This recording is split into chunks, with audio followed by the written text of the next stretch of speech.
comment ça va? Comment allez-vous? Nous commençons avec les informations sur ce qui se passe dans le monde et, nous commençons avec une image d'un robot de Dax Robotics, présenté comme un robot cheval, selon ce qui était rapporté.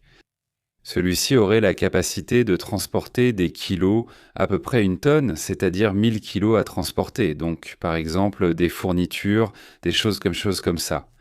Il est en fait conçu pour gravir des montagnes, pour monter des falaises, des endroits où une voiture ne pourrait pas passer, même un tout-terrain. C'est ça l'idée. Maintenant, honnêtement, ici il paraît très lent, super lent. D'ici à ce qu'il arrive, le besoin d'apporter ses fournitures sera déjà passé. Mais bon, ça fait partie du jeu. Le client est déjà mort. Le client est déjà mort. Écoute, le truc c'est que ces robots ont été, une chose c'est le graphique qu'on te montre, le design super joli et tu t'en souviens. Oui, bien sûr, ça on l'a déjà vu. On en avait vu un similaire, pas de ceux-là parce que je crois que c'était d'une autre entreprise. Eh bien, selon moi c'était la même, mais bon. Mais bon, même si ça a l'air super impressionnant, Exactement, mais bon, dans la réalité alors, il lui manque un petit quelque chose. il manque un petit quelque chose et ils font aussi leurs besoins. Oh non. Une autre image qui surprend, c'est celle-ci. C'est-à-dire un homme s'est fait tirer dessus par le secret service américain à Washington, près de la Maison Blanche. Il aurait tiré sur une personne. On n'a pas déterminé pourquoi, mais le service secret des États-Unis a confirmé que des agents ont tiré sur un individu qui se trouvait près du complexe de la Maison Blanche, sans donner plus de détails. Mais c'est aussi une situation très grave. C'est très clair qu'ils ne donnent aucune information. Ils n'ont pas donné de détails. C'est vraiment grave. Une autre image, c'est celle-ci. Bon, que se passe-t-il là-bas? Ici, on voit une grosse chute de grêle qui a eu lieu à Saragosse, en Espagne. C'est impressionnant, non? On voit les routes et les champs complètement blancs. Ils signalent des accumulations allant jusqu'à 21 mm de grêle. Eh bien, c'est impressionnant. On signale aussi 12 missiles balistiques et 3 missiles de croisière, ainsi que 4 drones. Où cela s'est-il produit? Ici, cela se passe aux Émirats arabes unis à cause des attaques menées par l'Iran. C'est intense. Eh bien, impressionnant. Une autre image qui attire l'attention, c'est celle-ci. Celle-ci, c'est avec le missile Flamingo. Ce missile qui a été utilisé là-bas à Cherboskary. Cela se passe, en Russie même. Missile qui a été utilisé, donc... C'est une explosion qui a eu lieu en Chine dans une usine de feux d'artifice. Vous savez qu'ils sont super explosifs et, ça provoque toujours ce genre de choses. Impressionnant. Il est également rapporté que, malheureusement, il y a des blessés. On parle même déjà de 3 personnes qui auraient perdu la vie. Cela s'est passé là-bas, dans cette région du monde, à Lujian, en Chine. Non, à Lujian, en Chine. Lujian, en Chine. Aussi, cet endroit attire l'attention. Ce sont des images de Fujian là-bas, aux Émirats arabes unis, où ils ont été donc à... C'est aux Émirats arabes unis? Oui, Ce sont les attaques qui ont eu lieu. Très très étranges, non? Juste aux Émirats. juste aux Émirats. Bon, parlons tout de suite de la réaction, d'accord? Tous les pays du Golfe se sont unis pour soutenir les Émirats arabes unis. On va discuter du plan en place. Aussi les images insolites d'aujourd'hui. Regardez Emmanuel Macron. Emmanuel Macron assis. Mais il y a une surprise et vous allez la voir tout de suite. Écoutez ça.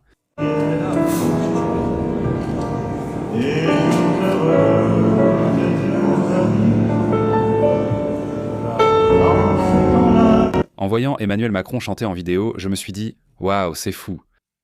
Et puis, tout à coup, la caméra tourne, elle tourne un peu plus loin et je me rends compte qu'il y a le Premier ministre d'Arménie assis là comme si de rien n'était, en train de jouer de la batterie aussi. Non, il leur manquait d'imiter celle-ci, celle de la Russie, celle de la Russie, celle du Japon. Celle du Japon, non? La guitariste, c'est ça? La guitare et la batterie, les deux, mais surtout la batterie. Bon, alors que quelqu'un prenne la guitare ou quelqu'un... Et qu'est-ce qu'il fait? Moi, j'étais melon. Non,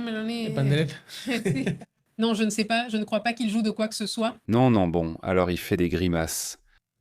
C'est excellent pour faire des grimaces. Ça, oui. Il y a aussi une autre image qui attire l'attention. Ce sont celles-ci. Les aurores boréales ont déjà commencé et il y a une alerte de niveau G2. Il y a actuellement une tempête magnétique ou géomagnétique. Cela se produit à l'extérieur de la Terre et il est déjà signalé que dans certaines régions du monde, vers le nord de l'Amérique, le nord de l'Europe et de l'Asie, des aurores boréales seraient à observer. Exactement, fortes. Elles ont commencé dans l'après-midi. Exactement. En théorie, elles pourraient encore apparaître dans certaines régions du nord, de l'hémisphère nord. C'est ce qui est rapporté. C'est une tempête solaire qui était déjà là, qui est déjà arrivée, disons, sur Terre, pour ainsi dire. Et bon, il y a aussi ça. Écoutez ce que dit Donald Trump. Et de cette façon, quand je quitterai mes fonctions dans, disons, 8 ou 9 ans, je pourrai l'utiliser. Je pourrai l'utiliser moi-même. Eh bien, il fait référence. Il fait référence au fait qu'il pourrait être président des États-Unis pendant encore 8 ou 9 ans. Eh bien, petite blague, petite blague. Ou qu'est-ce qui s'est passé là? C'était une blague? Petite blague, je crois. Avec lui, on se demande toujours si c'est une blague. Mince, ce n'est peut-être pas une blague. Eh bien, non. Parfois, ils ont vraiment fait ce genre de commentaires. Est-ce qu'ils voudraient garder le pouvoir plus longtemps? D'ailleurs, c'est au moment où ce président est le plus impopulaire. Et bon, il y a aussi une autre image que nous voyons là. Ici, nous voyons des attaques qui ont été menées par des drones ukrainiens. Il s'agissait d'attaques contre des unités spéciales russes armées de mitrailleuses et, eh bien, maintenant, elles ont déjà une protection. Pardon. Ils bénéficient d'une protection accrue en Russie en raison des attaques de drones ukrainiens depuis 3 jours. Aussi parce que le 9 mai approche. C'est un sujet qui les rend très nerveux. Ça les rend nerveux, même si aujourd'hui Zelensky disait que si la Russie n'attaque pas ces jours-ci, les Ukrainiens ne tireront pas non plus, tant qu'ils respectent le cessez-le-feu, non. C'est essentiellement l'idée. Et il y a aussi ce message du secrétaire à la sécurité, Omar Garcia Harfouch, qui dit ce qui suit. L'instance fédérale, qui dépend du secrétariat à la sécurité, évalue constamment les risques pour différents fonctionnaires. Certains gouverneurs ou anciens gouverneurs, lorsqu'ils se déplacent, demandent des mesures de sécurité. Dans ce cas, il ne s'agissait pas d'une demande, mais il a également été recommandé qu'ils disposent d'une équipe de sécurité. Ce n'est rien, ce n'est pas un dispositif important. Il y a peu d'agents, je ne saurais pas vous le dire. Je vous donnerai les détails avec plaisir. Le nombre d'agents de sécurité assignés reste normalement confidentiel. Quelle situation? Quelle est cette situation que vit particulièrement le gouverneur? Et en quoi est-elle différente de celle du reste des citoyens?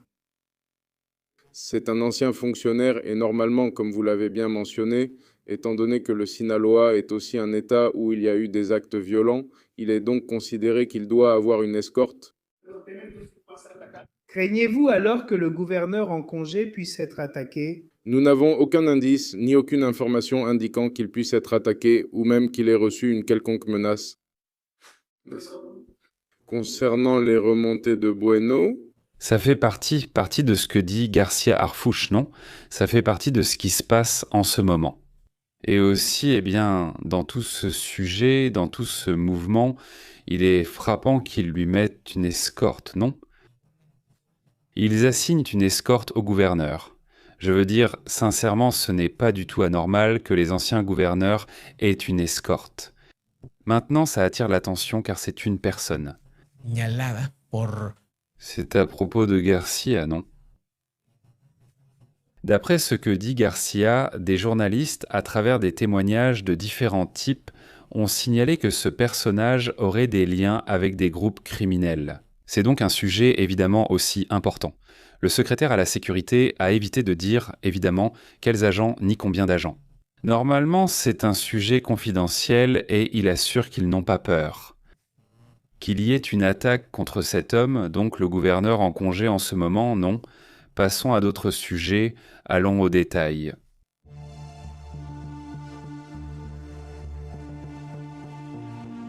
Eh bien, aujourd'hui, n'est-ce pas, on signale une situation assez intéressante et intense avec les Émirats arabes unis.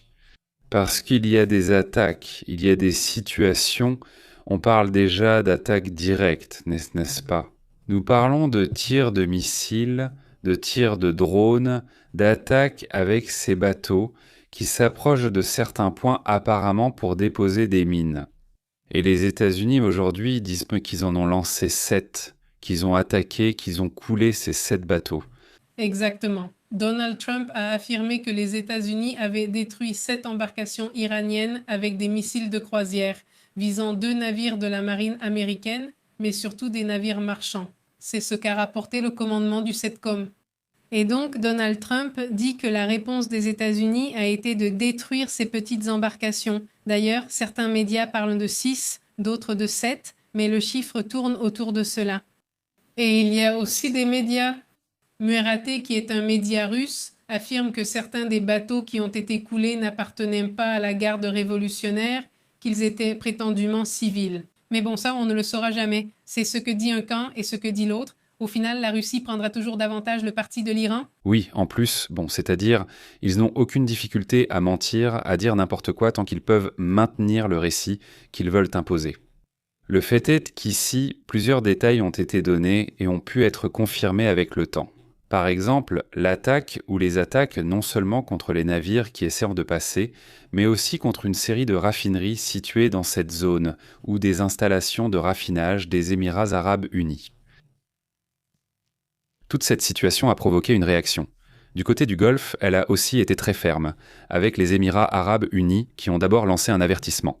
Voyons, les Émirats arabes unis disent qu'ils vont répondre et que cette fois, ils n'agiront pas à moitié, mais qu'ils reçoivent le soutien de tous les pays du Golfe. Les autorités émiraties ont qualifié les bombardements de transgressions déjà inacceptables et ont condamné l'utilisation d'armes contre des cibles civiles. Ils assurent qu'ils répondront, a déclaré le ministre des Affaires étrangères. Le ministre des Affaires étrangères de ce pays a indiqué dans un communiqué qu'il se réserve le plein et légitime droit de répondre à ces attaques de manière à garantir la protection de la souveraineté, la sécurité nationale et l'intégrité territoriale conformément au droit international. Les déclarations interviennent après non pas un, mais plusieurs incidents dans la région où, en gros, ce qu'a dit aujourd'hui l'Iran, c'est « et ils ont même montré la carte et tout », ils ont dit « nous contrôlons à partir d'ici ». Jusqu'à cette zone. C'est-à-dire, mais cela appartient aux Émirats arabes unis. Oui, mais j'ai besoin de le savoir. Toute cette zone d'eau appartient de toute façon aux Émirats arabes unis. Alors comment tu contrôles cette zone? Qui t'a donné la permission? Comment ça se passe? En plus, ce n'est pas seulement ça. Les choses devenaient étranges lorsqu'ils annonçaient aux bateaux qui se trouvaient du côté des Émirats arabes unis. Retournez à Dubaï, sinon vous allez en subir les conséquences. Ensuite, ils attaquent un vraquier. Après, ils attaquent un bateau dans cette zone de l'entreprise publique des Émirats arabes unis chargée de ce sujet. Ensuite, il y a l'explosion d'un navire sud-coréen également du côté des Émirats. Exactement. En fait, le navire exploité par la Corée du Sud, qui a pris feu après cette explosion, va être remorqué vers un port proche pour inspection et réparation. Cela a également été rapporté aujourd'hui. Enfin, en réalité, il prévoit cela pour mardi. Le ministre des Affaires étrangères de Séoul dit qu'ils vont mener des enquêtes pour déterminer la cause exacte de l'incendie après que le navire aura été remorqué. Eh bien voilà, c'est comme ça que les choses se présentent. C'est-à-dire, c'est l'approche, disons, qui est adoptée à ce sujet. ¿no? Bon, qu'est-ce qui se passe d'autre par là-bas? Non. Eh bien, un sujet qui a attiré beaucoup l'attention est le fait que Donald Trump ne veut pas dire si le cessez-le-feu est terminé ou non, s'il est toujours en vigueur ou non, parce qu'au final, aujourd'hui, il y a eu des attaques contre les Émirats arabes unis, mais il a quand même minimisé cela. En gros, mais il n'en a même pas parlé, il n'a pas voulu lui accorder beaucoup d'importance. Et aujourd'hui, lors de cette réunion où il y avait évidemment des médias présents, c'est là qu'il a parlé des 8 ou 9 ans de présidence. Eh bien, plusieurs journalistes, comme un conservateur qui s'appelle Hugh Hewitt, lui ont demandé si le cessez-le-feu était terminé et il a répondu « Eh bien, je ne peux pas vous le dire. C'est ce que vous dites, je ne sais pas si je devrais répondre à cette question. Vous diriez que cet homme n'est pas assez intelligent pour être votre président. C'est-à-dire, je ne réponds pas parce que je suis trop intelligente pour le dire. Donc, eh bien, cela ne veut pas dire qu'il n'y a vraiment pas de cessez-le-feu. Il y a déjà eu une attaque. Il n'y a plus de cessez-le-feu, bien sûr. Et eux-mêmes ont coulé 7 navires. Voyons voir si c'est le cas. Comme je le dis, au final, il ne va pas donner de réponse, non. Parce que bon.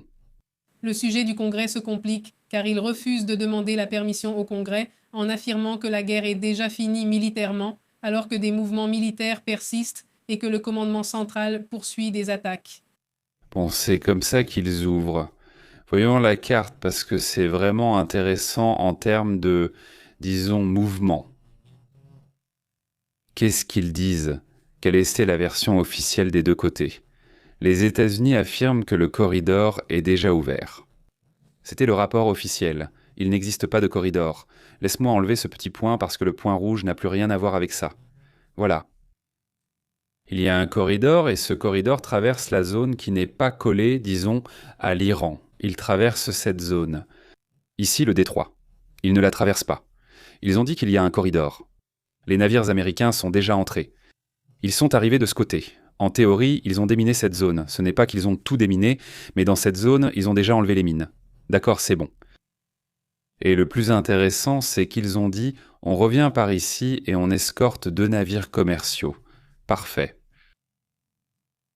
Et la grande question est « Quels navires commerciaux? Comment s'appellent-ils » C'est simple, ils sont tous enregistrés. Nous pouvons vérifier précisément. Ils étaient là hier, maintenant ils sont ici. Aussi simple que ça. Et avec ça, les doutes disparaissent. Quand on pose cette question, tout le monde se demande « Lesquels sont-ils » Et les Iraniens ont dit « Non, ce n'est pas vrai. Ce n'est pas parce que les Iraniens sont plus ou moins menteurs. Non, non, non, simplement parce que dans ce cas, il était très facile de vérifier si la situation était vraiment comme ça. » Donc avec ça, honnêtement, ce n'est pas très clair, honnêtement, où en est la situation. Encore une information. Ou s'il est déjà libéré. Bon, et ils ont dit. En revenant à la carte, ils n'ont même pas précisé si le couloir était libéré ou sa couleur. Et pourquoi seulement 2? Je veux dire, s'il y a déjà un couloir là, il est déjà libéré. Pourquoi pas plus de navires? Bon, ce dont on parle déjà du point de vue des affaires, c'est que les navires ont peur, ils n'ont pas confiance, c'est-à-dire qu'ils craignent que s'ils partent, personne ne leur garantit ni le navire, ni les personnes, ni le pétrole. En fait, personne ne leur garantit absolument rien. Tu y vas à tes propres risques. Alors ils disent « Pourquoi sortirions-nous » Et tu vas... Voyons, juste un point. Ils ont déjà confirmé quel était l'un des navires qui a traversé cette entreprise danoise Maersk, qui confirme que son navire a réussi à traverser le détroit d'Ormuz. C'est ce qu'ils disent grâce à la protection militaire des États-Unis et que tous les membres de l'équipage sont en sécurité, et il s'agit du navire appelé Alias Fairfax. Il était dans le Golfe depuis le début de la guerre en février. Ils y sont depuis assez longtemps et nous ne pouvions pas partir. Et elle a dit qu'elle avait été récemment contactée par les forces. Les forces armées des États-Unis leur ont offert la possibilité de faire sortir le navire du Golfe avec une protection militaire américaine et d'accepter. Et ils ont accepté? Bien sûr, ils sont entrés. Exactement. Et ce que tu dis est très vrai, Pépé. Les dirigeants des compagnies maritimes ne veulent pas se lancer, ils n'osent pas traverser le détroit d'Ormuz. C'est un vrai sujet.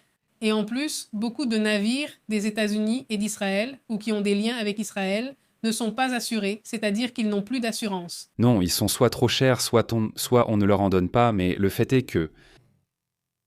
Eh bien, au moins, on en connaît déjà un, non? Et ça, c'est très important. Alors, il faudrait qu'on aille vérifier le prix du pétrole, n'est-ce pas? Je veux dire, est-ce qu'il baisse? Est-ce qu'il monte? En ce moment, les marchés restent nerveux, mais pas excessivement. Cela pourrait être pire. Je veux dire, les marchés asiatiques ont déjà ouvert, le Japon a déjà ouvert, la Chine a déjà ouvert, etc. Donc, on peut voir comment se porte le pétrole sur ces marchés asiatiques. Et en ce moment, il est toujours à 118 en gros, comme il a clôturé à 118,90 et il est à 118,05. Donc il a un tout petit peu baissé, mais on ne sait pas encore. Ce n'est pas vraiment une baisse. Il faudra attendre un peu plus longtemps. Nous surveillons cela depuis cet après-midi. Plusieurs heures sont déjà passées et le prix reste stable.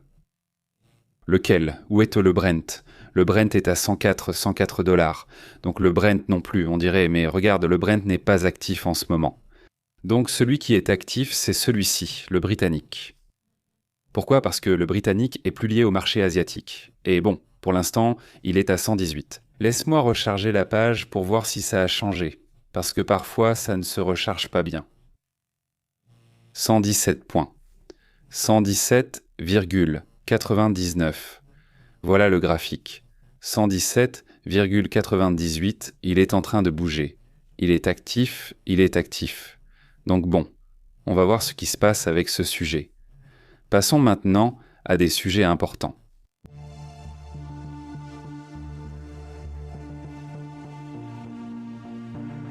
Pendant ce temps, Massoud Pezeshkian, le président de l'Iran, a aussi ses propres problèmes.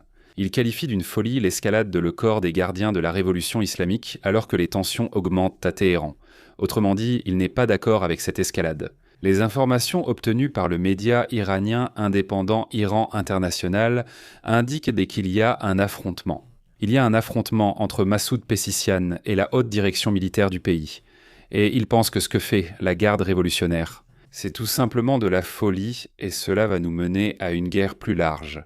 Selon des sources proches des délibérations de Téhéran, Pezeshkian a exprimé sa profonde indignation face aux actions du corps de la garde révolutionnaire dirigé par Ahmad Bahidi, qualifiant les attaques de missiles et de drones contre les Émirats de totalement irresponsables. Cela signifie donc que Pezeshkian n'est pas d'accord avec le fait d'attaquer ainsi simplement sur la base d'appréciations subjectives, d'abord contre les Émirats arabes unis. Exactement. Tout cela a été fait à l'insu du gouvernement, donc le gouvernement n'est ni informé ni coordonné avec les actions de la garde révolutionnaire.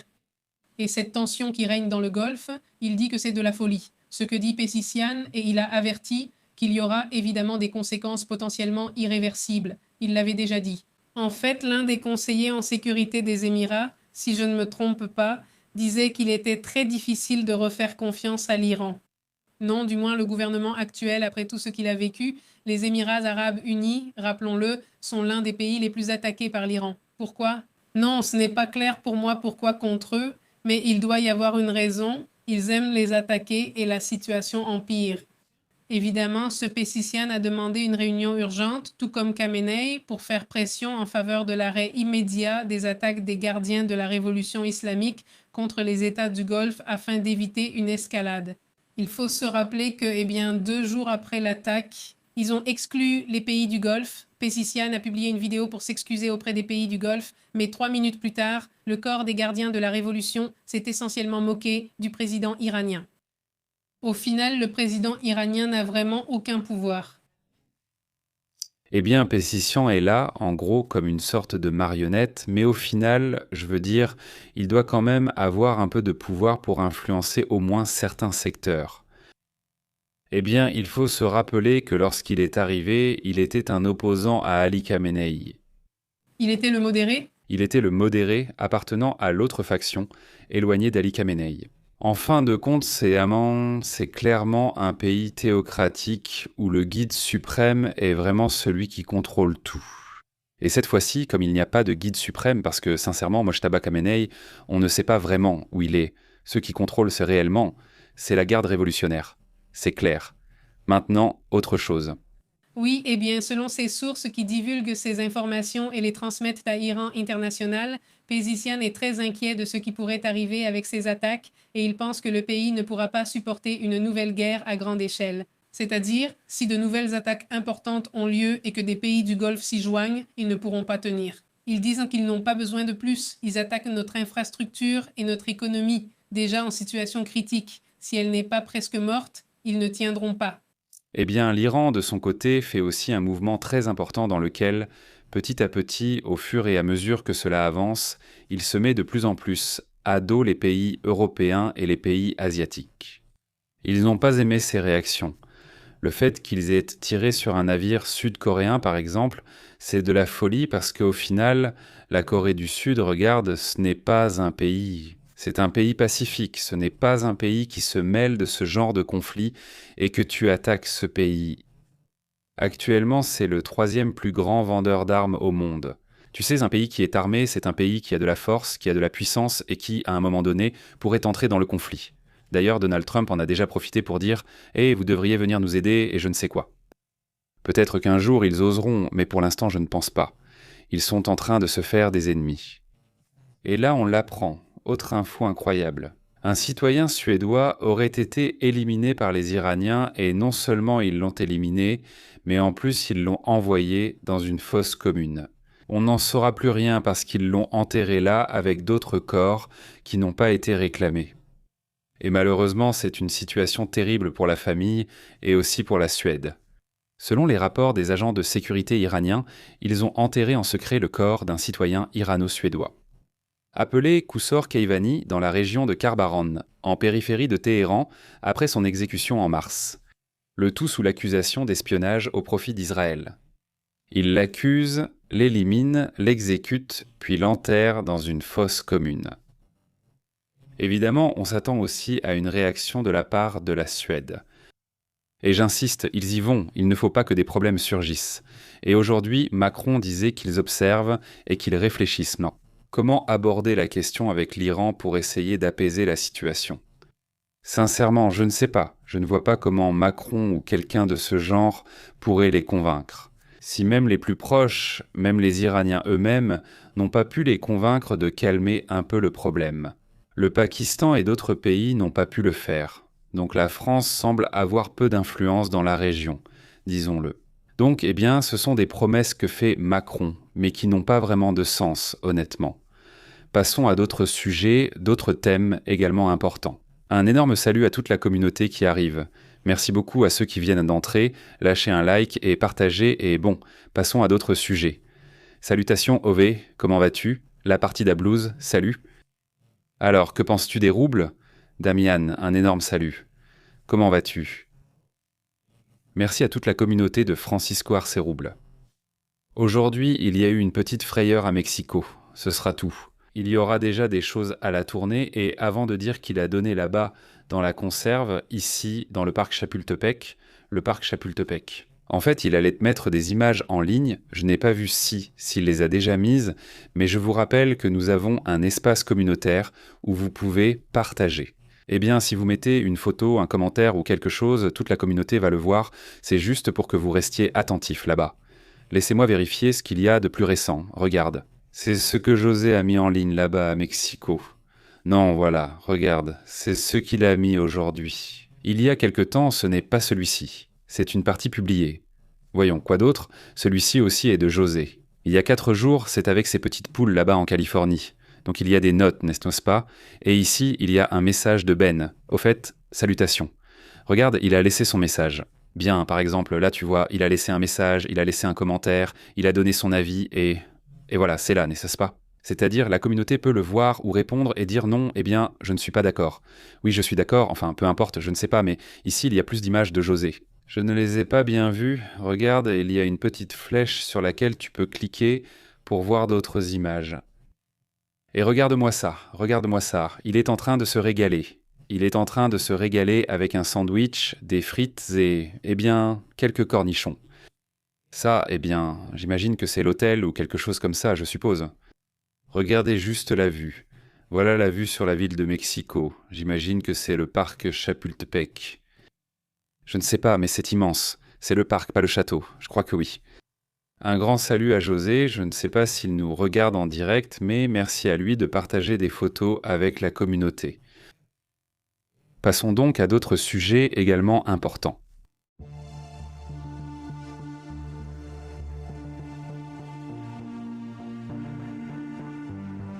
Il paraît que la Russie aurait perdu du terrain après les contre-attaques menées par l'Ukraine. Les forces russes ont perdu en avril des territoires conquis en Ukraine, inversant pour la première fois la dynamique de Moscou. Nous l'avions déjà signalé ici. La tendance évolue. Depuis 2023, il y a eu une confrontation avec de petites avancées, mais sans véritable progrès. Et petit à petit, ils ont essayé d'avancer. Mais l'Institut pour l'étude de la guerre, l'ISW, ce qu'il fait, c'est qu'à partir des photos qu'il obtient, des messages, des photos qu'il obtient, il mesure et réalise ce qu'on appelle l'analyse forensique numérique, disons, qui montre. Regarde, cette photo a été prise exactement à ce point, et ainsi ils enregistrent où se trouvent réellement les forces de l'Ukraine, et où se trouvent les forces de la Russie. Et avec cela, ils peuvent confirmer, parce que dans les guerres, il est très facile pour chaque camp de dire « nous sommes en train de gagner, nous faisons ceci ». Mais avec cet institut, cette organisation, ce qu'ils font, c'est justement ça, essayer de montrer plus ou moins une réalité de ce qui se passe en se basant, j'insiste, sur des analyses forensiques et satellitaires, etc. Donc avec cela, ils disent qu'entre les mois de mars et avril, l'armée russe a perdu le contrôle d'environ 120 km², un tournant qui reflète un changement de tendance dans la guerre. Exactement, il y a des problèmes au sein de l'armée russe, comme la question du commandement. Quand ils perdent leur chef, ils ne savent pas quoi faire. Ils ont aussi des problèmes de communication, comme avec Starlink, cela les a énormément affectés. Les drones sont devenus plus létaux, leur utilisation est plus fréquente, parce que l'Ukraine a développé son industrie pour fabriquer elle-même ses drones, et cela cause des dégâts. Cela dit, des deux côtés, la question des drones affecte les deux camps.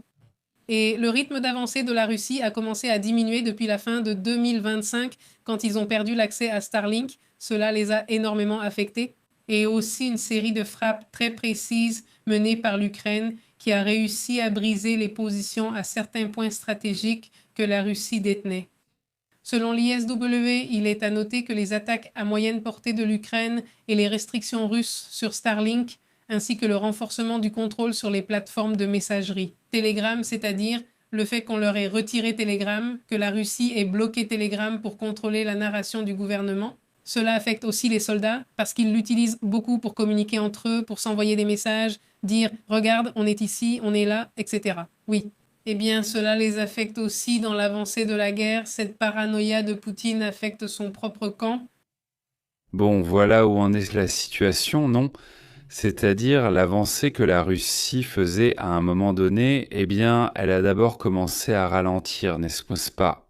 Je disais, soudain, ils se disputaient en des mètres, non? Oui. 2 ou 3 semaines passèrent ainsi et ont progressé. 200 mètres ou un pâté de maison, peu importe. Et maintenant, un recul de 120 km, ce n'est pas rien. Les frappes de précision, les drones, le désarroi de se retrouver aveugle quand on te coupe le Starlink, tout cela s'est ajouté, disons, à toute cette situation. Dans la résilience, la capacité à continuer de nouer des alliances avec différents pays. Ce sont des statistiques, des stratégies d'un côté et des stratégies de l'autre. D'ailleurs, la Russie a décrété une trêve pour le 9 mai et a menacé, disant qu'elle frapperait Kiev si l'Ukraine ne la respectait pas. Et l'Ukraine a répondu « Ah, vous avez besoin d'un défilé et vous avez besoin de notre aide, c'est nécessaire ».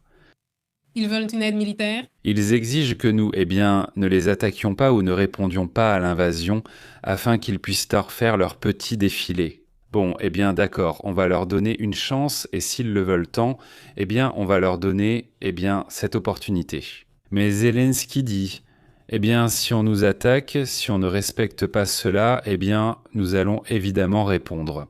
Donc, comme pour dire, bon d'accord, on leur rend service. C'est essentiellement le message, c'est essentiellement ce que l'Ukraine fait passer, et on voit quand même, malgré tout, ces mouvements, cette trêve n'entre pas encore en vigueur, mais on continue de voir des attaques, n'est-ce pas? Cette fois-ci, par exemple, c'est l'un des Flamands qui aurait frappé ici, c'est à Tcherchevorskari.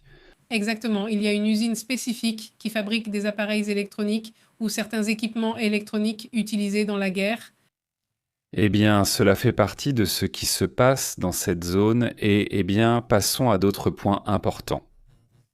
Il y a un conflit qui est encore loin d'être terminé, évidemment. Une guerre qui dure depuis 4 ans, mais aussi un Poutine très paranoïaque. C'est-à-dire, aujourd'hui, si vous pouvez regarder le direct que nous avons fait cet après-midi, où un rapport a été présenté.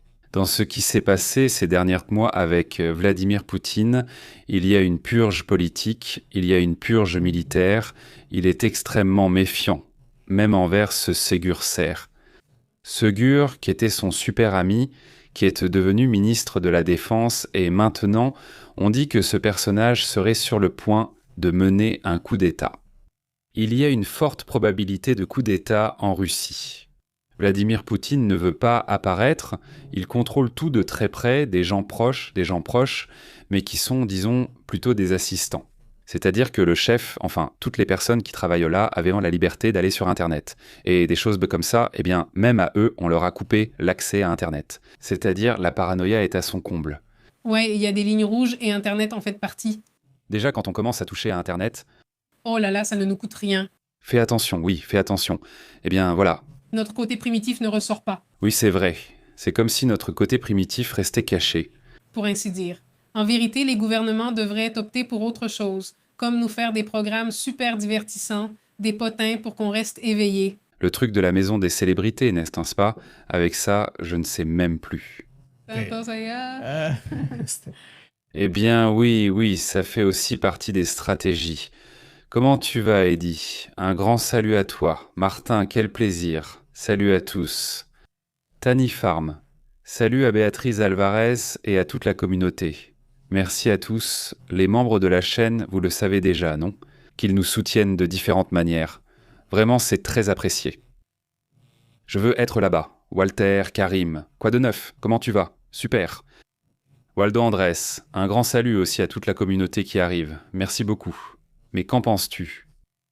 Penser à éliminer la pêche à la pieuvre en raison de son intelligence, alors que sans intelligence, on peut les éliminer. Qui a instauré cette règle pour qu'ils testent leur pêche? Regarde, cela fait déjà des années que des groupes de scientifiques ont eu cette idée. Nous en avons parlé sur Ruta Verde. Oui, quand Ruta Verde et la chaîne Ruta Verde, elle était active. Il y avait un groupe de scientifiques qui étaient en Angleterre qui parlait un peu des êtres vivants intelligents, non humains. Non, nous ne devrions pas les utiliser pour l'alimentation. Ce qu'ils disaient, c'est « regardez ceci ». Ces animaux ont démontré qu'ils ont une culture, c'est-à-dire que ce n'est pas seulement une question d'instinct, mais qu'il y a une culture derrière. C'est-à-dire qu'ils ont, appelons-les comme ça, leurs petites écoles, pour ainsi dire, et ils vont avec le petit dauphin, par exemple, et ils vont lui apprendre des choses et utilisent des outils. C'est-à-dire qu'il s'agit déjà d'un niveau d'intelligence animale très élevé, très avancé, et on le comparait avec les êtres humains.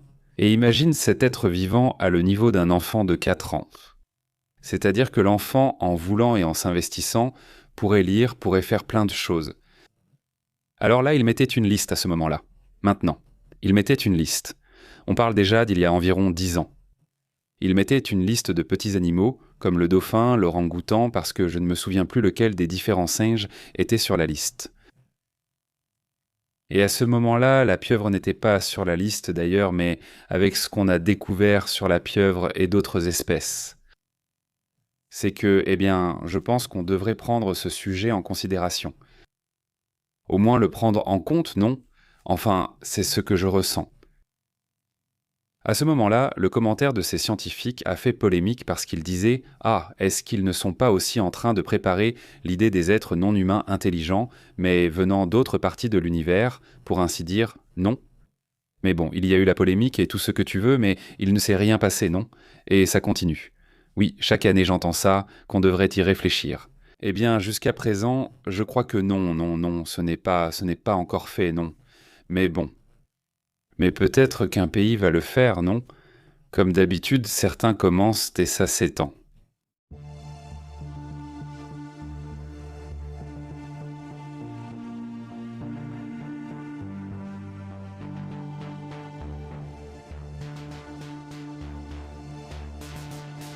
Et en fait, l'OMS, l'Organisation mondiale de la santé, en aurait déjà confirmé 7 parce qu'il n'y avait qu'un seul cas de hantavirus confirmé et les autres non. Évidemment, si tu constates un cas confirmé de hantavirus et que d'autres personnes se sentent mal, certaines étant déjà gravement atteintes, et que certains sont décédés, alors évidemment tu te dis que c'est le hantavirus, logiquement, mais il fallait que ce soit confirmé, ce n'est pas pareil, il faut confirmer, donc bon, maintenant l'organisme a confirmé. Qu'il y a 7 cas confirmés, évidemment il pourrait y en avoir plus sur le navire de croisière, il est dit qu'il y a 7 cas de hantavirus sur le navire, c'est maintenant confirmé par cet organisme, 2 confirmés et 5 suspects au départ. Après confirmation des 7, il y en a d'autres. Parmi ces 5, 3 sont déjà décédés, 3 sont décédés, 1 est dans un état critique et 3 présentent encore des symptômes légers. Le traçage des contacts est également en cours pour un vol à bord duquel le passager infecté est monté et la situation ressemble un peu à celle d'une des personnes qui a perdu la vie très rapidement. Un homme adulte a commencé à présenter des symptômes comme de la fièvre, des douleurs, des maux de tête, une légère diarrhée le 6 avril alors qu'il était déjà sur le bateau de croisière. Au 11 avril, il avait déjà un problème grave, respiratoire, et il est décédé le même jour. Imaginez, du 6 au 11, aucun test biologique n'a été effectué, c'est-à-dire qu'on ne sait pas quelle bactérie il avait ni rien. Le corps a simplement été laissé sur un bateau qui l'a emmené sur l'île de Sainte-Hélène le 24 avril, c'est-à-dire que le corps est resté à l'intérieur du paquebot du 11 au 24. Un autre cas concerne une femme dont l'âge n'est pas précisé, qui a été en contact avec le premier patient mentionné. Elle est allée à Sainte-Hélène le 24 avec déjà un problème gastro-intestinal. Elle est aussi descendue avec le corps et son état s'est ensuite dégradé pendant le voyage. Elle a pris un avion pour Johannesburg dans le sud de l'Afrique le 25 avril et ensuite elle a perdu la vie aux urgences. Le 20, le 25, elle a pris l'avion, le 26, elle perd la vie. Le 4 mai, le séquençage du cas est effectué et il est confirmé qu'il s'agit d'une infection par le hantavirus.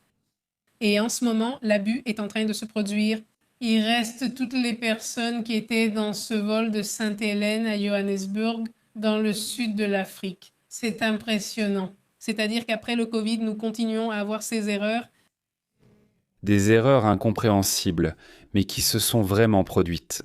Nous aurions dû apprendre les protocoles pour des sujets ou des cas comme celui-ci, afin qu'ils ne se propagent pas, qu'il n'y ait pas de problème, pour les arrêter.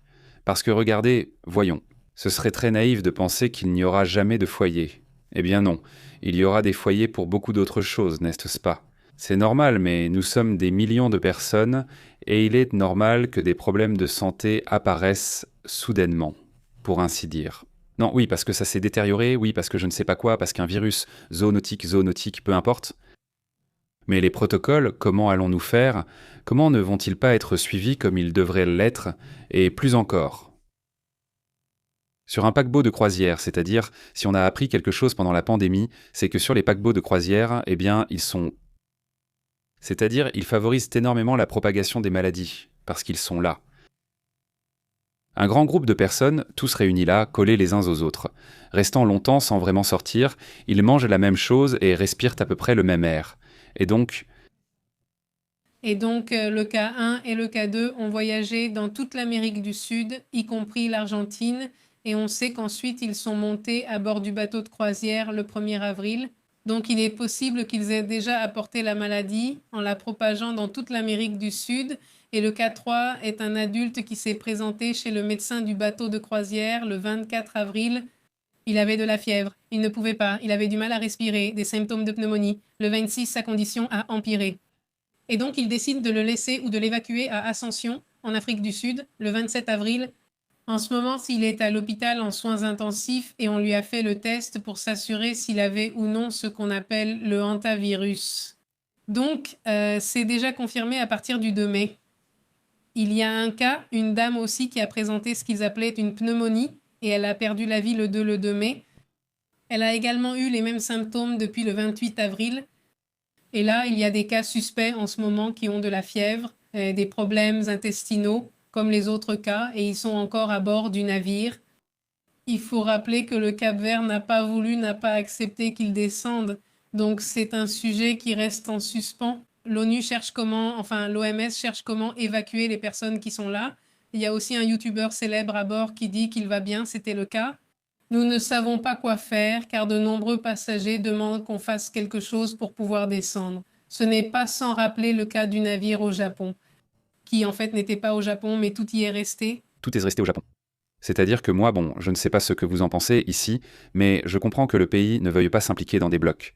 Je comprends cette partie, mais il devrait y avoir un protocole pour dire « voyons voir ». Eh bien, ils peuvent sortir, mais en étant mis en quarantaine, n'est-ce pas? Parce que comment vas-tu les laisser là-bas, n'est-ce pas? Oui, donc en quarantaine. Regarde, voilà, disons que c'est une zone touristique, c'est une zone qui doit être préparée à ça. Regarde, ici on a ce petit archipel, cette petite île ou peu importe. Elles sont là, regarde, ici il y a des cabanes, peu importe. Il y aura du personnel prêt, des médecins, tout ça, et donc ils viendront dans ces cas-là, ça ne s'ouvre que pour ces cas-là. Je ne sais pas, il faudrait réfléchir à une solution viable, n'est-ce pas, pour ça. Oui, maintenant ma question est, le virus se transmet-il de personne à personne? On suppose qu'au départ, c'est rare la transmission par les petits animaux. Oui, c'est rare que ça passe à l'humain. Non.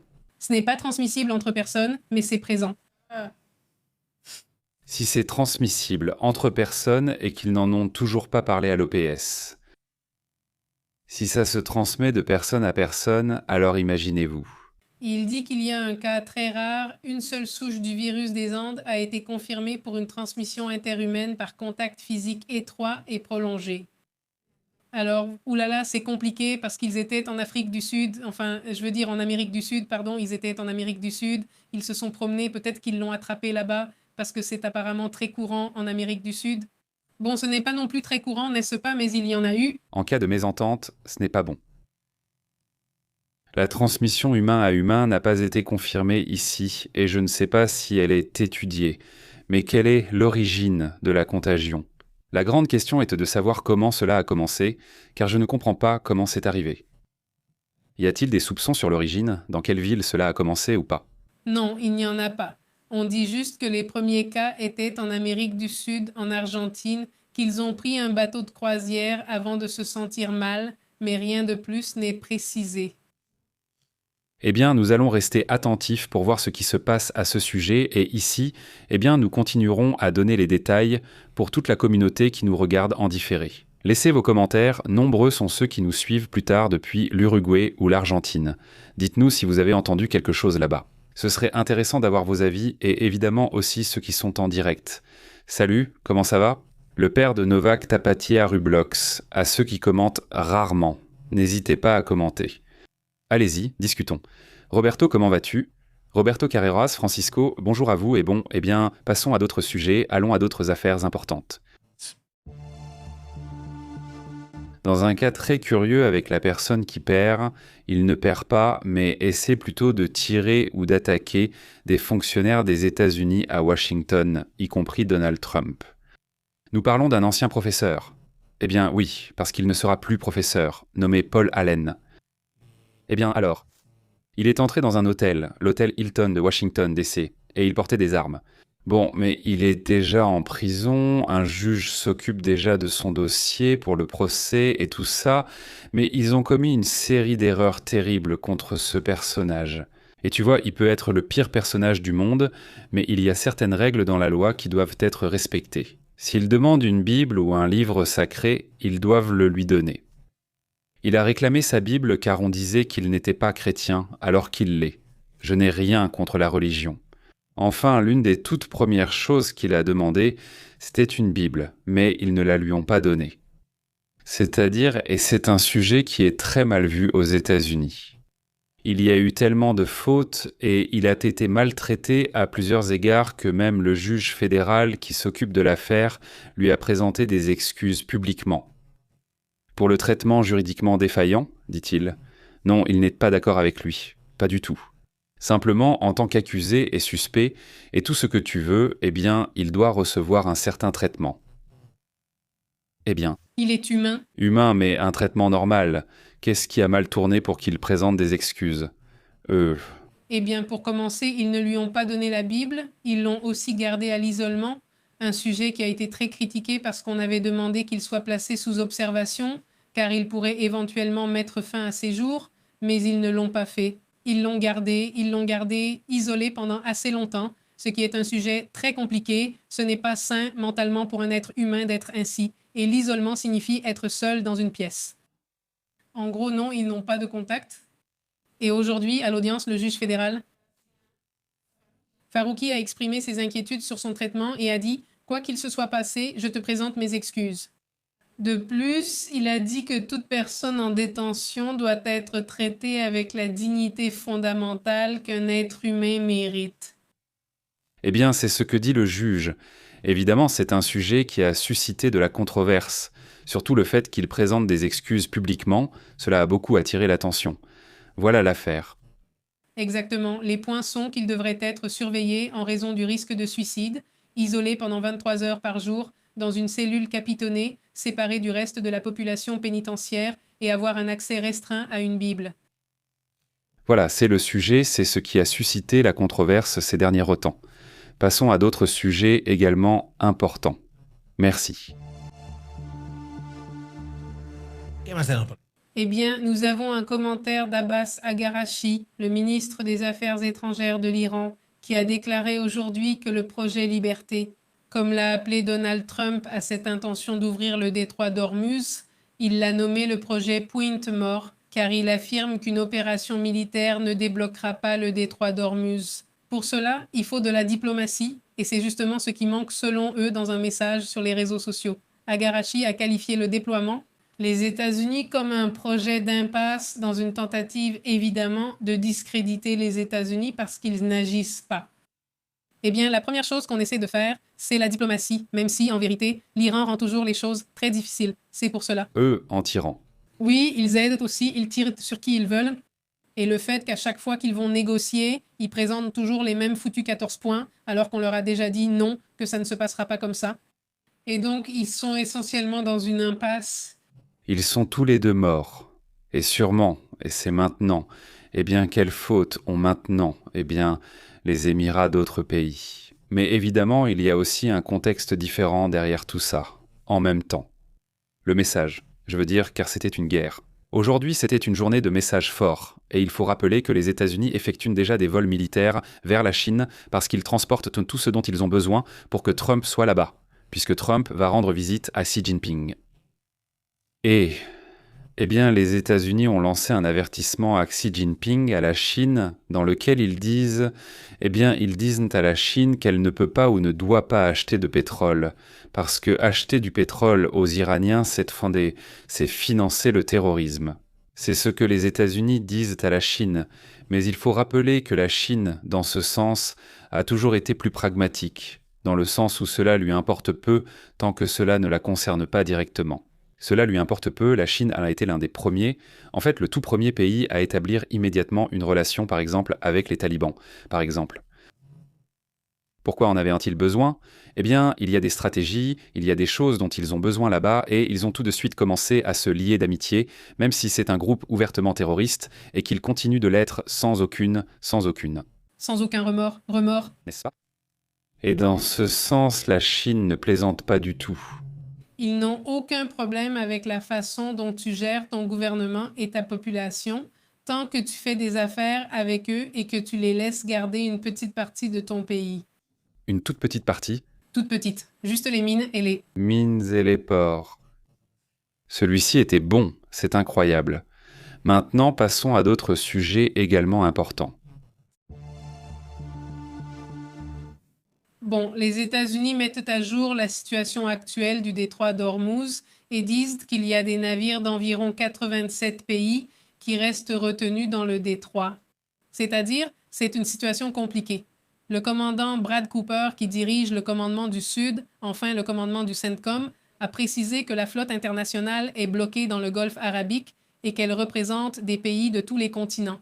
Et il a dit qu'il s'agit d'observateurs neutres et innocents. Ce sont des personnes ou des navires de pays qui ne sont pas impliqués dans le conflit, comme ce fut le cas de la Corée du Sud, et qui, eh bien, sont déjà affectés en ce moment. Eh bien, 8 combien ? 88. C'est-à-dire des navires de 87 pays, je veux dire des bateaux. 80 pays, impressionnant. Ils ne précisent pas le nombre. Laisse-moi voir s'ils le disent, parce que ce serait intéressant de savoir combien. On parlait de 2000, 1500, 3000, puis 4000. Je ne sais plus, ce n'est pas clair.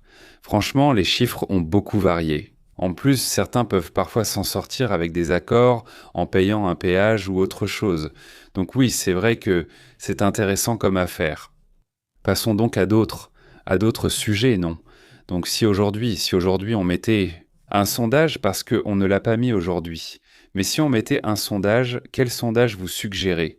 Quel sondage pensez-vous qu'on devrait mettre ? Choisissez vous-même, choisissez le sondage et on le met tout de suite, non ? Oui, les estimations varient beaucoup, entre 170 et 800, donc c'est vraiment très variable. Oui, non, cette donnée est fausse là. Non. Enfin, on parle de milliers, donc ça oui, non, c'était peut-être juste un pétrolier. C'est tout. J'ai mis des navires, Ce n'est pas comme ça qu'on installe. mais d'autres rapports font état de 20 000 marins. Ce chiffre, celui dont ils ont parlé et que la Maison-Blanche a mentionné, les 21 000 marins, ce sont sûrement aussi des estimations. Mais bon, voilà ce qu'il dit. Pour l'enquête, selon vous, quand pensez-vous que Trump va complètement perdre la tête ? Qu'est-ce que j'ai dit ? Ça, c'est sur Polymarket, pas pour rendre ça amusant. Il y aura aussi la Coupe du Monde, ça c'est bien, bon, c'est arrivé, et je crois qu'on ne l'a fait qu'une fois. On en a fait une quand on était encore innocent, quand tout ça commençait à peine, et qu'on ne pensait pas que ça allait se faire. Il y avait d'autres défis, mais il n'y avait pas ce niveau de défi qu'il y a maintenant. Alex Flores, comment tu vas, Alex ? La petite bande, ça faisait longtemps que je ne vous avais pas vu commenter. Ça me fait plaisir. Déta Alex. Excellente soirée, messieurs. Ce sont des temps difficiles et des actes atones. Face à notre humanité, soyez humains et n'honorez pas la mort des enfants, dit Alex Flores. Salutations, Alex. Comment vas-tu ? Francisco Maestro Chifo, comment vas-tu ? Salutations. Tu dis un voyageur dans le temps, dit Maestro, dit EDM. Il y a toujours eu deux lois, une pour le puissant et une autre pour le monsieur personne, dit Eddie. Salutations, Eddie. Il dit ni de à qui, ni de à qui. Qui suis-je? Bonsoir, comment vas-tu? Salutations, ni de à qui. Viens, Christy, merci. Comment vas-tu, Edilcia? Très bien, salutations jusqu'au Panama. Changeons de sujet, abordons d'autres thèmes importants et lançons immédiatement un sondage.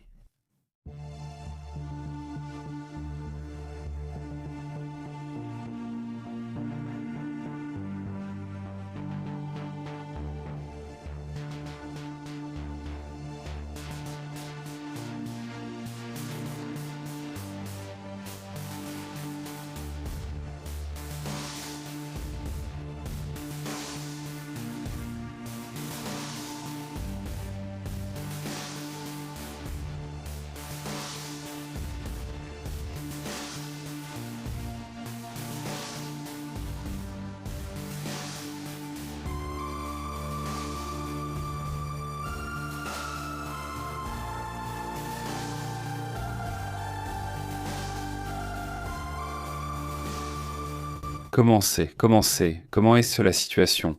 Celle-ci est intéressante, elle est, étrange en même temps, non? C'est-à-dire, il y a un peu de tout. L'ambiance et la partie est festive parce qu'au final, la Coupe du Monde, les gens attendent la Coupe du Monde.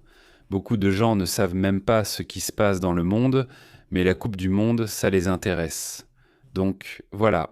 Bon, c'est comme ça, voilà le sujet. Salutations à Martin Gutiérrez. Combien de tentatives d'attentat contre Trump y aura-t-il d'ici décembre? Un autre sondage est sorti, je trouve cela très fort.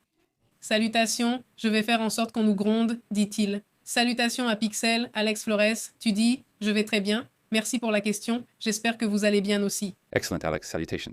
On dit Sendegno avec cette sédition, et Papa Novak dit que la Chine achète du pétrole comme si la fin du monde arrivait au deuxième trimestre de 2025. Oui, nous en avons parlé, c'est assez réservé. Selon une publication de Xataka, la Chine savait quelque chose, je t'ai envoyé la nouvelle, nous en avons déjà parlé. Oui, nous en avons parlé. Nous en avons parlé, bon, salutations à Martin Gutiérrez, la guerre la plus longue de l'histoire, de l'hystérie, de l'histoire contemporaine sera celle entre l'Ukraine et la Russie. Eh bien, si elle a déjà dépassé la Seconde Guerre mondiale, je ne sais pas si, comme le Vietnam, ce n'était pas une guerre, enfin... Non, celle-ci non plus, enfin. Bon. Ce n'est pas une guerre pour la Russie, mais pour l'Ukraine, ça l'est. Eh bien, pareil ici aussi, c'est-à-dire, ce n'était pas une guerre pour les États-Unis, ni pour, mais oui. Mais ça l'a été, dit Leonardo Papilla. Si le sondage était meilleur, où seront les prix des aliments en décembre de cette année? De combien ton pourcentage va-t-il augmenter? Oui, c'est bien aussi. Merde. Salut aussi à Ben, comment ça va Ben? Je suis là aussi Tabi, il dit aujourd'hui, mon premier enfant est né, et même à l'hôpital, je ne rate pas les lives. Salutations, félicitations. Salut Tabi. Félicitations, c'était un garçon ou une fille, Tabi? Bon, une grosse accolade pour. Un garçon, il dit que c'est son premier enfant. Non, enfin, oui, son premier enfant, oui, non, félicitations. C'est un plaisir, non? Et quel plaisir aussi, et quel honneur, vraiment, qu'il puisse être ici avec nous un petit moment. J'ai vu beaucoup de félicitations, mais je me suis demandé qui fêtait son anniversaire ou ce qui s'est passé. Ah, super. C'est super sympa et bon, on peut savoir comment il s'appelle, non? Eh bien, félicitations, et c'est vraiment chouette, vraiment sympa. Quoi d'autre?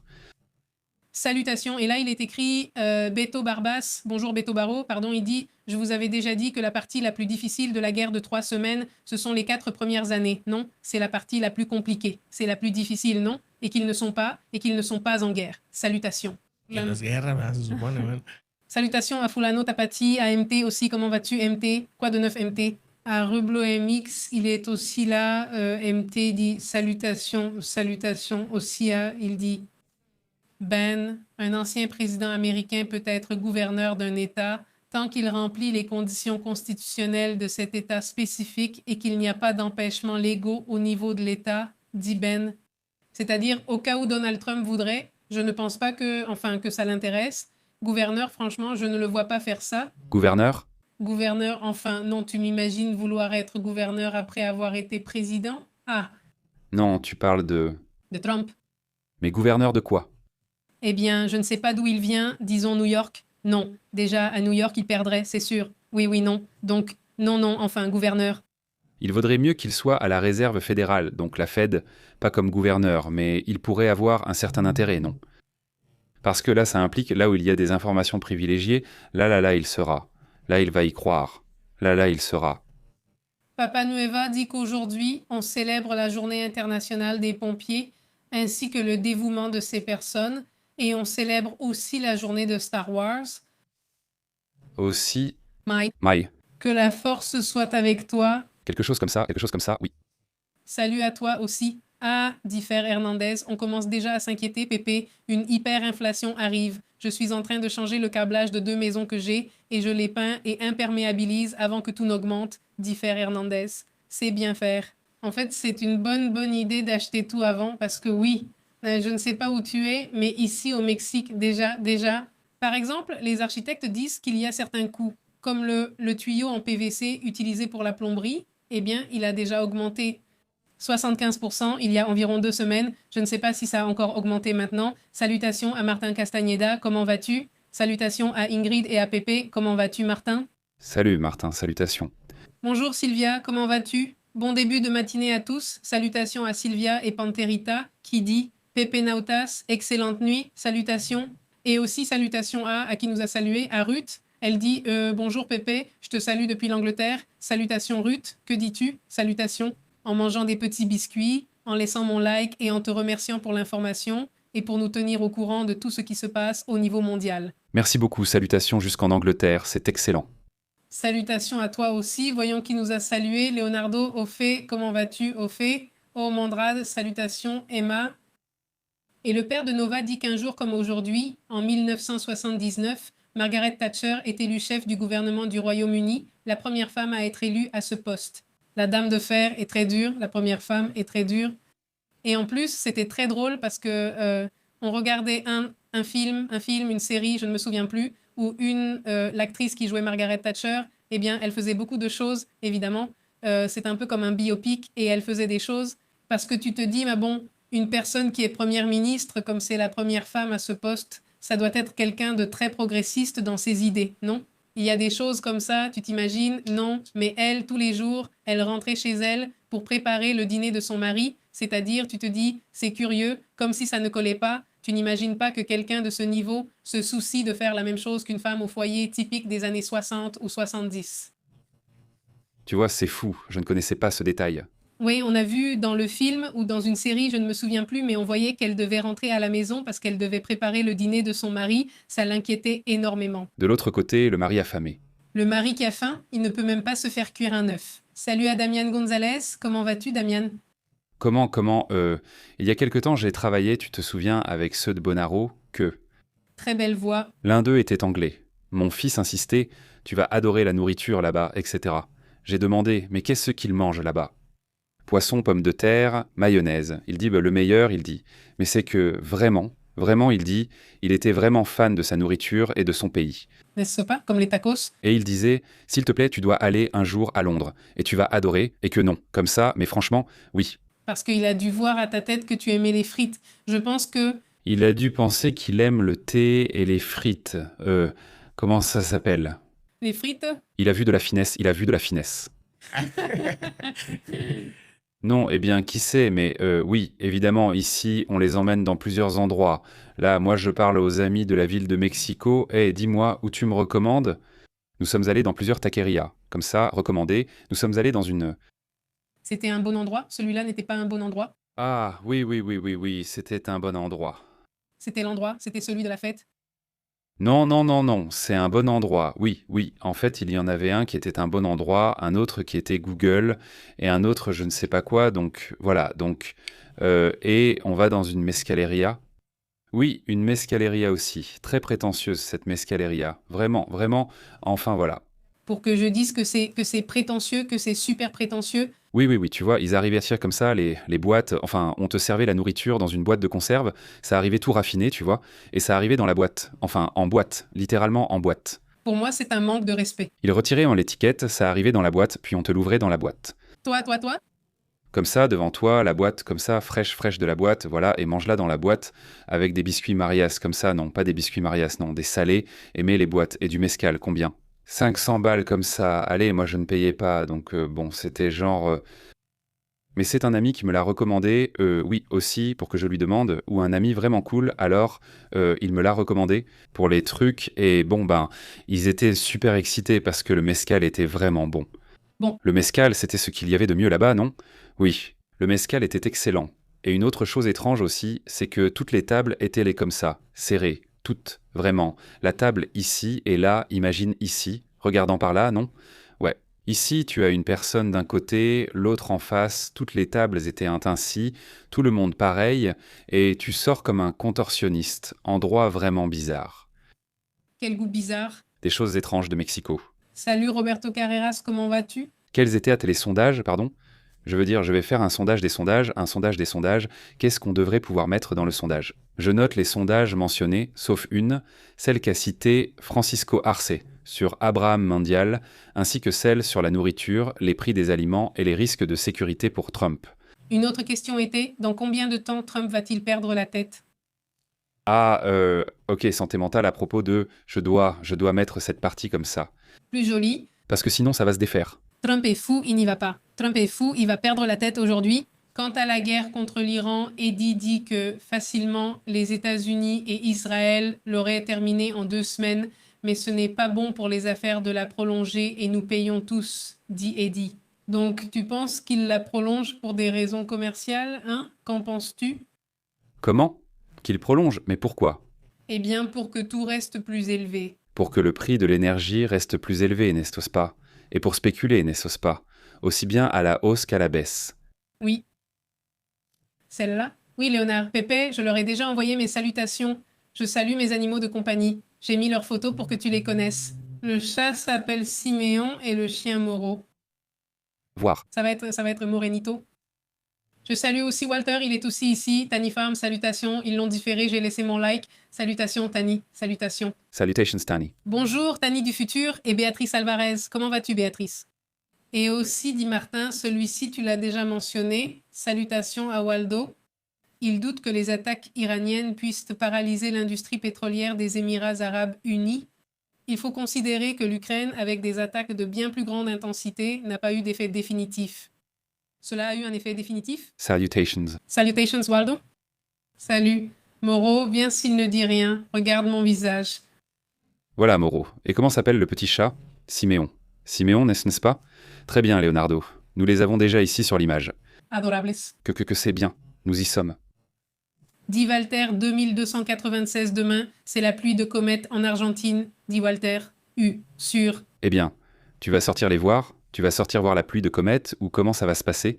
Regarde, voici le sondage des sondages. Ce sondage des sondages, c'est au cas où vous voudriez, si vous voulez participer, il est là dans la section communauté. Bon, pour ceux qui ne savent pas, je vous le partage, si tu peux juste l'épingler, s'il te plaît. Ah oui, il est là dans la section communauté, il dit « Ah, comment tu vas ?» Au fait, salutations, il dit « Si c'est pour croire à quelque chose, je me considère plus saturnine qu'autre chose. Salutations, Pixel, comment tu vas ?» À Cell, il dit « Le trompa ne dit rien. » En plaisantant, il annonce déjà ses intentions, peut-être non. Blague, entre guillemets. Oui. Oui. Salutations à Dieguito qui dit Saint maître de l'information. Eh Pépé, j'ai vu une nouvelle de la semaine dernière à Monterrey qu'une personne sans abri a fermé une camionnette. Bonjour. Comment ça va? Que tout à coup, oui, tout à coup, très très confiant. L'autre jour, tu l'as fait, comme depuis des années, oui, le problème de l'insécurité et tout ça a beaucoup diminué. Et tout à coup, tu commences aussi à te sentir trop en confiance, non? Oui, eh bien oui, ça reste une grande ville et il ne faut pas laisser les clés dans la voiture, n'est-ce pas? Des choses simples, mais il faut y faire attention. Eh bien, et l'autre jour aussi une dame. Quoi? Le jour de la folie, c'est comme ça que je vais l'appeler, le jour où c'est arrivé. Des mois avec des températures bien fraîches, humides, et puis tout d'un coup, 3 jours de chaleur d'affilée. Chaleur sèche et intense, et comme une chaleur sèche, humide, étrange, parce que tout à coup, un jour, il y a de l'humidité, mais il fait chaud et sec. Comme je vous l'ai dit, il y a beaucoup d'accidents, les gens conduisent comme des fous, ont remarqué leur stress au volant. Les travaux pour la Coupe du Monde aussi, non? Eh bien, ce même jour, justement, c'est un article que j'ai égaré, je l'avais par ici. Je ne sais pas si tu l'as vu. Une dame d'un certain âge, n'est-ce pas? Elle disait « Bon, il y a le 3e âge, mais je n'ai pas vu Jean ». Une dame âgée a commencé à grimper sur une de ces énormes tours électriques. Je ne sais pas jusqu'où elle est-elle montée, mais sur la photo, on voit clairement la dame tout en haut. Elle a commencé à grimper comme ça. Je ne sais pas à quoi elle pensait. Oui, je préfère ne pas le dire, mais vous voyez à quoi je pense, non? C'est-à-dire, qu'est-il arrivé à la dame? Et pourquoi ce genre de situation augmente aussi, non? Des gens qui ont un problème ou quelque chose et qui s'aggravent avec la chaleur. En fait, je me suis aussi souvenu de ce film Chute libre. Oui, Chute libre est très bien. Oui, parfois il y a des gens qui, avec un certain niveau de stress et en plus la chaleur, eh bien ils deviennent fous et font des choses insensées, n'est-ce pas? Il faut revoir ce film. Non, non. Non. Salutations à Fidel Botelho ainsi qu'à Armando Antonio Bru. Il demande qui partira en premier, Trump ou Poutine. Ah, c'est bien aussi. Salutations à Verderi, salutations à tous ici, de retour aux États-Unis. Oui, on sent que l'ambiance est plombée là-bas et les prix sont irréels. À New York, l'Union, le syndicat, nous a traités assez mal, et à Chicago, c'était un peu mieux, dit Verderi. Et merci pour cette journée. Donc alors, voyons, encore une fois. Verderi, eh bien vas-y. Verderi va. Va, on passe au sujet des coulisses, non? Oui, c'est-à-dire, il va dans les coulisses, il va soutenir des groupes de rock célèbres comme ça. Elle est tombée sur moi. Elle est tombée sur moi. Alors il demande qui a été désagréable ou avait une mauvaise attitude. C'était à New York, à l'Union, le syndicat. Le syndicat a eu une mauvaise attitude. Écoute, à Chicago, les prix étaient un peu meilleurs, mais pas vraiment réels. Oui, j'imagine. Pixel affirme que tous leurs politiciens dégoûtants qui divisent les gens pour leurs propres intérêts et ambitions devraient tomber. Et il a raison.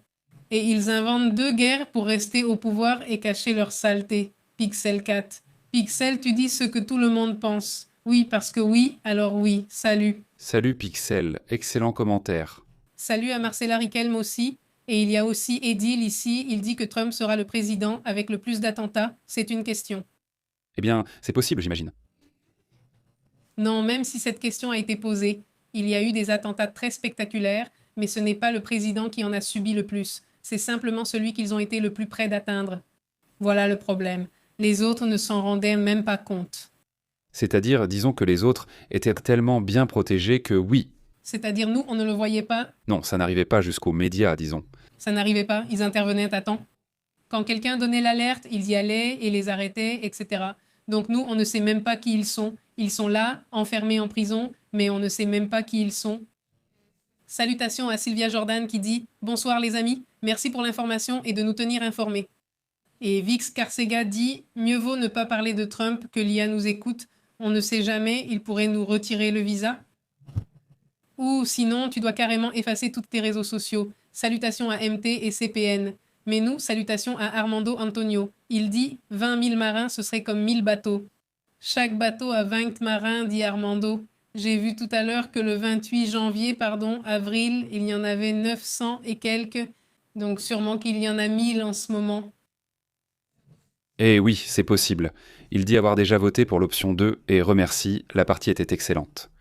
Oui, il dit qu'il y a une épicerie à Los Angeles. Très sympa. Les gens adoptent la vibe latine, c'est pour ça l'épicerie. Il dit salutations. Comment vas-tu, Néry Salazar? Il dit salut Pépé, le gallon d'essence est à 4 au Guatemala. Il dit salut au Guatemala. Au Guatemala, ils utilisent le dollar. Ah, c'est fou. C'est fou. Néry, vive la démocratie. Je faisais référence à cela dans la question précédente. Pourquoi l'Iran a-t-il attaqué les Émirats arabes unis et Oman avec des missiles? Merci et salutations. Eh bien ça, il n'y a qu'eux qui le savent parce que, tu vois, tout ce qui est mauvais... Plus ou moins, non. Non, mais avant, oui. Avant, oui, avant, oui. Miguel, comment vas-tu? Salut, Miguel. Salutations. Celui-ci dit que tous sont corrompus et ont commis des délits. Ben dit salutations. Ben, comment vas-tu? Salut. Salutations à Ricardo Sandoval qui nous regarde depuis le Panama. Comment vas-tu, Ricardo? Et je sais qu'il dit « Bonsoir, je suis l'un de ceux qui ont commencé à regarder les vidéos il y a environ 2 mois en différé et je ne commente jamais. » Eh bien, salutations d'ici, mais les 11 seront énormes. Merci beaucoup pour votre commentaire. Salutations, merci beaucoup. Dit Leonardo Pepe. J'ai entendu que la Chine a conçu un robot araignée pour un satellite, capable de construire dans l'espace avec de la fibre de carbone. C'est incroyable, non? Oui, c'est vrai, je ne l'ai pas vu. Écoute, je vais vérifier ça pour qu'on en parle ces jours-ci. Merci, Leonardo. C'est complètement fou les avancées qu'ils ont maintenant, eh bien, avec l'approche qu'a en ce moment la communauté scientifique chinoise. Leur priorité, c'est l'espace, en gros, non? Même leur principale base stratégique pour les questions militaires, c'est l'espace. C'est-à-dire, c'est au moins ce qu'ils ont déclaré publiquement. Et ça aussi, c'est là, C'est fou. Ils disent que Lim s'est trompé à Galveston, Texas. au Texas. 4 $. Oui, oui. Oui. Salut aussi à celui qui m'a salué. Il dit F parmi tous les corrompus. Tu l'as commenté et il semble venir d'une autre planète. Pixel a son président parfait. Si le président parfait n'existe pas, cessons de nous idolâtrer, aucun ne l'est. Peut-être qu'il existe une dimension ailleurs dans l'univers où tout le monde est parfait et où les présidents le sont aussi, n'est-ce pas? Mais franchement, je ne connais pas cette dimension. Non, non, il ne l'utilise pas. Moi, des choses, j'arrive. Moi, salutations. Moi, comme État, très bien. Il dit viens à Los Angeles et si c'est cher, eh bien c'est que Los Angeles, New York, San Francisco, si on va dans ces villes, eh bien les plus cosmopolites vont être plus chers et si tu vas dans les zones rurales des États-Unis, sûrement ce n'est pas si cher. Oui, peut-être pas tant que ça. Et qui sait? Pixel dit au moins en Amérique latine, ils ne s'envahissent pas les uns les autres. C'est ce que dit Pixel. Salut, tu trouves cela parfait, dit Bébano. Je ne sais pas si c'est à moi de le faire. Moi, comment tu vas? Moi, salutations. Il dit au moins dans la TAM, on ne s'envahit pas les uns les autres. Dit Marcella, comment tu vas? Pardon, Marcella. Salutations. Vitamina dit salutations, bonsoir à tous, salutations, Vitamina. Et ici, Verderi dit que c'est 30 $ ou plus pour la nourriture en mangeant décemment et avec l'augmentation des taxes. Oh, ça m'énerve tellement ces prix affichés où tu dois calculer si t'as assez et ensuite ils ajoutent encore la taxe. C'est vraiment pénible. Qu'est-ce qui s'est passé? Qu'est-ce qui s'est passé? C'est quoi cette augmentation de la taxe et 20% de pourboire? Non, c'est fou. Parce qu'en plus, dans certains endroits, d'après ce que j'ai vu dans les plaintes... Ta question arrive? Pose ta question, vas-y. Elle est incluse. Si tu connais le pourboire sur le pourboire, oui, oui. Salutations à un sujet dont certaines personnes se sont plaintes. Il y a tellement de vidéos d'influenceurs qui donnent des pourboires de 1 000 $, 2 000 $, que ça a beaucoup influencé la perception de combien le pourboire devrait être. Oui, Moi, une fois, on en a eu une. Eh bien, je ne sais pas, on a pris une bière ou quelque chose comme ça avec un acteur plus ou moins connu et aussi ce producteur-là. Donc il s'en sort bien là-bas, aux États-Unis. Et à chaque fois que la serveuse venait, il laissait un pourboire de 20 $, il faisait comme ça. Et la serveuse était toute excitée, elle revenait et il lui donnait 20 $ à chaque fois qu'elle venait. le monsieur a exagéré avec les 20 $. Tenez, voilà. Tenez, voilà. Mais ensuite, tu vois ces youtubeurs qui mettent la barre trop haut, non? Genre ils ont donné 10 000 $, je ne sais pas quoi. Ah, c'est fou, mais tant mieux, non? C'est super, mais il y a beaucoup de plaintes à ce sujet. Oui, beaucoup. Salutations à Omar depuis Fortine, Veracruz. Je viens de terminer la saison 2 de Monarch. Excellent. Très bien. C'est bien que Toujours on en soit encore à la saison 1. au premier. Selon moi, on reste au premier. Oui, on avance, mais... Mais je ne sais pas combien d'épisodes comptera la première fête, je ne sais pas, mais enfin... Non, mieux vaut ne pas spoiler parce que... Mais oui, on avance, on avance. Aujourd'hui, on regarde un épisode, je crois. Salutations à Alfonso Galloso qui nous regarde depuis Bakersfield, Californie. Salutations Alfonso, c'est un plaisir de t'avoir. Salutations aussi à Luis Alberto qui nous regarde depuis le Nicaragua. Et voilà, il est là et on voit, eh bien, la physique dit qu'il existe un jumeau maléfique. Imaginez votre jumeau maléfique. Oh là là, je crois bien que c'est moi la méchante. Mais non, je plaisante. Salutations. Tapatia, donc c'était bien ça. Qui avait expiré. La très chère Tapatia. Un grand merci pour ton soutien. Un énorme salut à toi et à ta famille, évidemment. Cette sœur Margarita était tellement méchante que, lorsqu'elle est allée chasser en Afrique, les lions faisaient des feux de camp pour qu'elle ne s'approche pas. Pour qu'elle ne s'éloigne pas, il lui lançait du feu comme ça. Pour qu'elle s'éloigne. Dis donc, Armando, comment vas-tu? Celui-ci dit Verdé, et si tu ajoutes déjà les bières et un verre, ça fait 50 $ ou plus. Par personne, c'est vraiment cher. Eh bien oui. Il dit que les extrêmes politiques et religieux sont vraiment mauvais. Ils aveuglent les gens et leur lavent le cerveau. Oui, complètement. Ne soyez jamais extrémiste. Eh bien oui, écoutez, regardez, voilà le sondage. Il est toujours là. La santé mentale est... En train de gagner. Bon, on va la laisser ici jusqu'à demain pour voir ce qui se passe, non? Et voilà, eh bien, rien de plus. Bon, les gars, souvenez-vous qu'on est sur WhatsApp et sur Telegram et on vous envoie la notification des lives. On est aussi sur Facebook, Instagram et... Merci beaucoup de nous avoir accompagnés un moment. Et bon, demain, on continue à discuter encore un bon moment. Salutations aussi à Yo-Yo et à toute la communauté. Le sondage sert à savoir quel sondage du sondage pour savoir quel sondage c'est. Et celui qui répond au sondage sera un bon sondé. Ça veut- On voit le papa de Nova, mais une blague sur lui n'a pas été lue. En direct, j'ai réalisé qu'il y en avait une. C'est que... Ah, ça s'est coupé pour moi. Mais voyons si je le trouve rapidement. C'est que je n'ai pas le chat. Non, regarde, non, non, non, non, non, il n'est plus là, il n'est plus là. Il s'est perdu dans le passé. Je ne sais pas, enfin... Eh bien, tant pis. Emma, salut Pixel. Merci à toute la communauté. Salut Yesenia. Pour nous soutenir, pour être ici. Un énorme salut à ceux qui nous regardent en différé. Recommandez-nous, mettez un like, un grand merci. Météo à toute la communauté. À demain. Nous interrompons votre programme habituel. Merci d'être branché sur la vérité. Ici, c'est Pépé en direct. La vérité est intense. L'insolite est réelle. Ici, nous l'analysons. Approche globale. Ne reste pas à l'écart. Connecte-toi à la chaîne Pépé en direct. Pépé et Astrid contrôlent le signal et disent les choses franchement. Journalisme brut. Ici, on respecte. Active l'alerte. Ne perds pas le fil. À la prochaine. Oui, monsieur. On fait l'appel. Abonne-toi. Pépé en direct est dans la place.